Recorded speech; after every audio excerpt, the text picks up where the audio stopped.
আপনারা যারা পারেন তারা গিয়ে আপনাদের বউদেরকে শিখান, মাদেরকে শিখান, বোনদেরকে শিখান।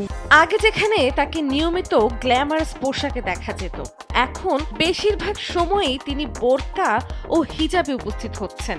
সামাজিক মাধ্যমে প্রকাশিত তার সাম্প্রতিক ছবি ও উপস্থিতি ঘিরে ভক্তদের মধ্যে তৈরি হয়েছে কৌতূহল। হঠাৎ কেন এই পরিবর্তন? ঘনিষ্ঠ সূত্রের দাবি, ব্যক্তিগত জীবন ও মানসিক প্রশান্তির জায়গা থেকেই নিজের জীবনধারায় পরিবর্তন এনেছেন অহনা রহমান।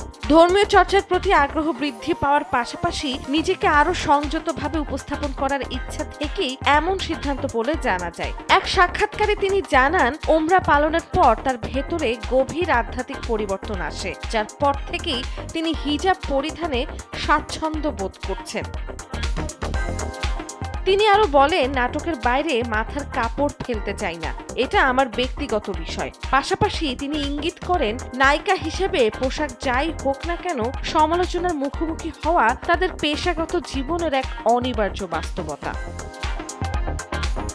অহনা জানান, তিনি ধীরে ধীরে মিডিয়াতে কাজ কমিয়ে একসময় পুরোপুরি এই পেশা থেকে সরে যাওয়ার পরিকল্পনাও করছেন। ওমরা পরবর্তী অভিজ্ঞতা তাকে মানসিক প্রশান্তি দিয়েছে বলেও তিনি উল্লেখ করেন। তার এই পরিবর্তনকে ঘিরে সামাজিক মাধ্যমে মিশ্র প্রতিক্রিয়া দেখা গেছে। কেউ তার সিদ্ধান্তকে ইতিবাচকভাবে দেখছেন, আবার কেউ এটিকে সাময়িক পরিবর্তন বলেও মনে করছেন। নন্দিনী আহসান, সময়ের আলো।